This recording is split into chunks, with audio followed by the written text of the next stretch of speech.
I met a gypsy.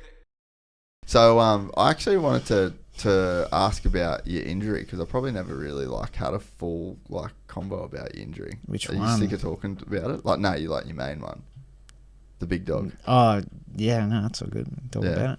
I've talked about it, yeah, but Yeah, I don't know that I've ever fully got the story. If people fully know. Because how old were you when it happened? 18. So alright, so for anyone that doesn't know, D was pretty much you're a little Aussie prodigy.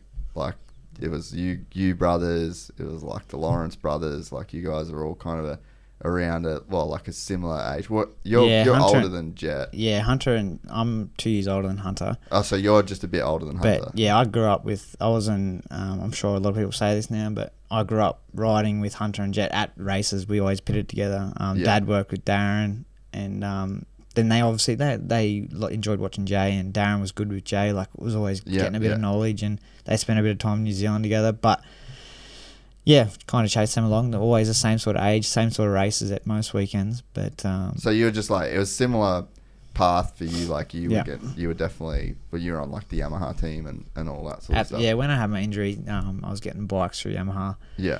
But growing up, I was just whatever Jay was on, he was Suzuki. Then Dad's oh, what can you throw him for the bro? And then then I kind of proved myself as we went. And then the year I had my accident. Bish. Were you still a junior? No, I was under 19s. Yeah, you were. Yeah, I thought so. Yeah. I was a couple of years into senior. Yeah, I thought so. Yeah. And the first year, senior, I just kind of did a bit of Sunny State stuff, won some Queensland stuff.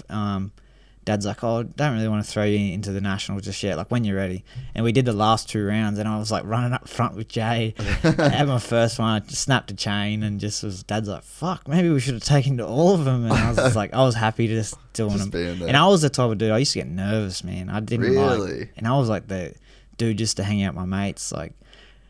Dad would always take Jay to the races, focusing on Jay, not focusing so much on Jay, but he took it more serious. Yeah, and I was just running around with my mates, and I'm oh, I gotta go race now. Jump on the bike, come back, just fuck off, and just go hang out with my mates. And you didn't take it that serious because you got real nervous, do you reckon? Or no, I just didn't realize. That competitive. Didn't. I was a kid, man, and just didn't really give a shit.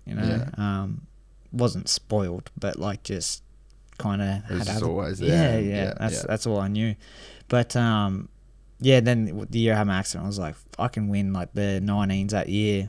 So I knuckled down, and I was fortunate that Dad supported me any way he could. Definitely not rich, didn't drive the new vans and stuff. I drove a Holden Colorado Trailback Ute with my bike on the back with P plates, and I did a bit of labouring here and there throughout the year, and just Dad supported me where he could. And I went to go to the first round nationals. I broke my thumb leading up to it, so I had a bit of time off, and then first race, second, I was oh, with a shit start, and I was maybe I can win this, Dad, and then that's the last thing I kind of remember, and hit my head, woke up a few weeks later in Caulfield Rehab Centre. I had no idea. I kind of was just more so, I don't really remember too much of waking up, but just I remember being there, just being when can I go home? I learnt that I had an accident, and how long did that take to be consistent enough to be oh yeah, that's right, I'm in here because I had an accident? 3 weeks, 4 weeks. Wow. Yeah, I don't remember a week after waking up, and they took me. I don't remember being in the Alfred Hospital, which is where I was in my coma at. They flew me there from Horsham Track, and then I just remember being in the rehab centre down the street, and I'm sure there was some sorts in there in Melbourne. Yeah, but.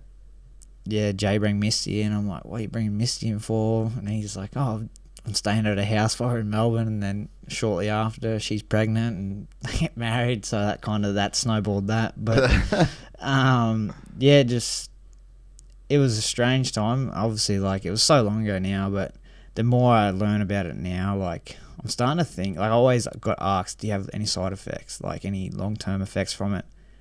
And I didn't believe I did. I got tired. I had to rest and all that sort of stuff. And I still do. I still try to get my 8 hours every night. And but I don't know. The more older I get, I'm starting to think that things have snowballed from that. Yeah. Because I've seen have you seen Concussion the movie? Nah. But That's I feel I've known a bit about CTE, it. Yeah. brain thing in, and I don't think I might have CTE because that's more so like a constant head knock. Reoccurring Yeah, thing, yeah. constant head knock thing. But I don't know, like the brain's so gnarly, like you never know. Like Yeah. I can spit it any minute, but not any minute. I'm not a psycho, like I'm not crazy like that. But it's But just yeah, like like with your temper, like if I just got it's. That's why I've been doing the meditation stuff and just Yeah. like really trying to get on top of it, because it's like I'm at an age now where it's like I just need to do something about it, because I've definitely got on top of it, but it's taken some work, and it's like yeah. And then like I said, it's only this year I've kind of been like, maybe that's all snowballed from that. And I think half the battle with something like that as well is to like if you recognize it. You know, when you don't know what you don't know. So for you to say, oh, this year I've like started to kind of like maybe recognize some of that sort of stuff, that's you're probably halfway to fucking getting dialed now, you know, because it's when you don't know about stuff like that, that's when it can sort of catch you out.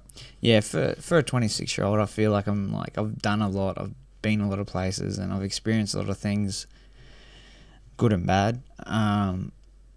But yeah, like there's a lot of people that I know, especially in the dirt bike industry, that like there's so many people you see that are injured, and I know people that have hit their head and they maybe don't recognise it like they probably should.